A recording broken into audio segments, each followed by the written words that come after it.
mikroskop binokuler. Sebelum kita masuk pada bagian dan fungsi mikroskop, kita harus tahu pengertian dari mikroskop. Jadi, mikroskop pengertiannya adalah alat yang digunakan untuk melihat benda yang sangat kecil. Benda sangat kecil yang tidak terlihat dengan mata biasa. Benda ini jarang ditemui dalam kehidupan sehari-hari, karena memang lebih banyak digunakan dalam penelitian, laboratorium, dan dunia pendidikan. Mikroskop juga merupakan penemuan yang luar biasa dari Galileo Galilei. Sejak ditemukannya mikroskop, ilmu pengetahuan alam, khususnya pengetahuan tentang mikroorganisme. Dalam perkembangannya, mikroskop dibagi menjadi dua, yaitu mikroskop binokuler dan mikroskop monokuler. Perbedaan kedua mikroskop terletak pada jumlah lensa okuler yang digunakan. Mikroskop binokuler menggunakan dua lensa yang berdekatan dengan mata, sementara mikroskop monokuler sebaliknya. Yang berikut adalah bagian dan fungsi dari mikroskop binokuler. Sebelum aku menjelaskan tentang bagian dan fungsinya, berikut ini adalah gambar bagian-bagian dari mikroskop. Bagian yang pertama yaitu lensa okuler. Lensa okuler adalah lensa yang dekat dengan mata orang yang menggunakan mikroskop. Lensa ini berfungsi sebagai lensa pengamat yang membesar banyak benda yang telah dipisahkan oleh lensa objektif. Bagian kedua pada mikroskop adalah tabung. Tabung pada mikroskop berfungsi menghubungkan lensa okuler dan lensa objektif. Teman-teman dapat melihat pada gambar, jenis mikroskop yang digunakan adalah mikroskop listrik. Tabung tidak memanjang langsung ke bawah menuju lensa objektif, tetapi sedikit agak bengkok. Ketiga adalah pengunci. Teman-teman tadi telah saya jelaskan bahwa tabung tidak fokus menuju lensa objektif, tetapi agak sedikit bengkok. Agar letaknya stabil, maka antara tabung yang menghubungkan lensa okuler dan lensa objektif terdapat pengunci berupa mode. Dengan demikian, posisi lensa okuler tidak dapat bergerak terhadap lensa objektif jika digunakan. Yang keempat, revolver.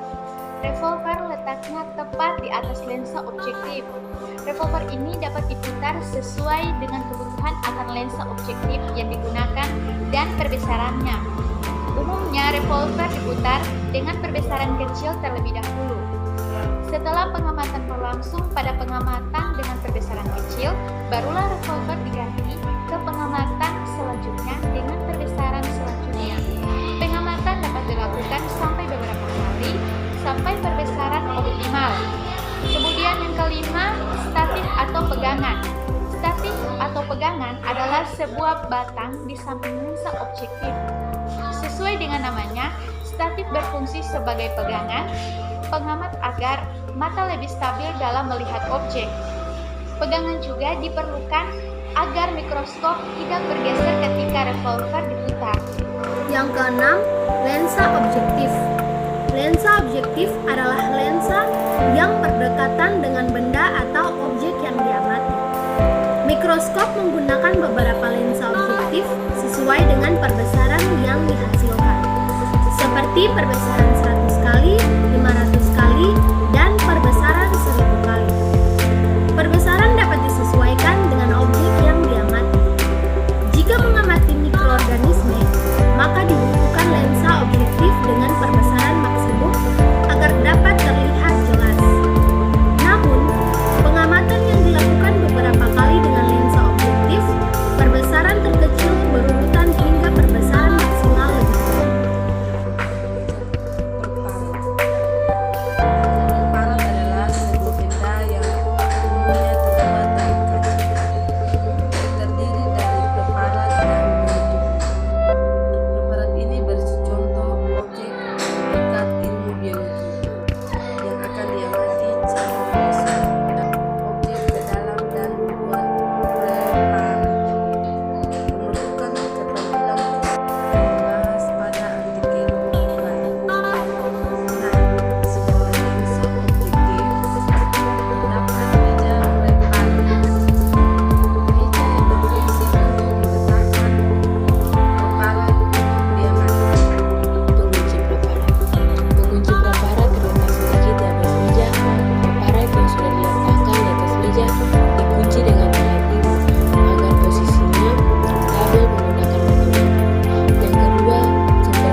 mikroskop cahaya terdapat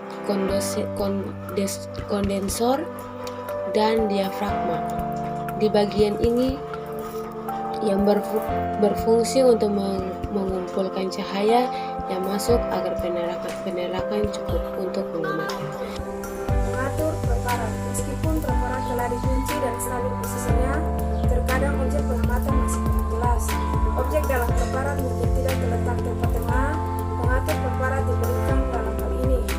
Pengatur preparat terdapat dua macam di mikroskop: pengatur preparat yang menggerakkan ke atas dan ke bawah, dan pengatur yang menggerakkan ke samping kanan dan kiri. Yang ke-11, pengatur mikro dan makro.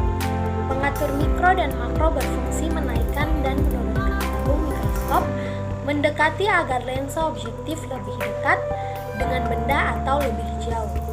Pengatur makro disebut juga pengatur kasar karena gerakannya lebih banyak atau kasar. Sedangkan pengatur mikro disebut pengatur halus karena gerakannya lebih sedikit. Jika dirasa antara lensa objektif dengan preparat masih jauh dari tempat, pengatur makro diputar. Sementara jika kurang sedikit, maka pengatur mikro yang diputar.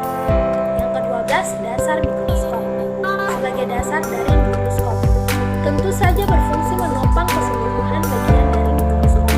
Semakin lebar dan padat bentuknya, maka mikroskop akan semakin sempit. Yang ke-13, flek listrik. Flek listrik adalah bagian yang menyambungkan mikroskop dengan sumber listrik untuk pencahayaan. Sambungan biasanya dihubungkan dengan kabel ke stop kontak untuk mendapatkan energi listrik yang menyalakan lampu. Yang ke-14, saklar. Sebagai salah satu alat yang menggunakan energi listrik, tentu saja mikroskop listrik mempunyai saklar. Fungsi saklar umumnya sama dengan saklar pada listrik lainnya. Saklar adalah alat yang menghubungkan atau memutuskan arus listrik ke arah lampu mikroskop.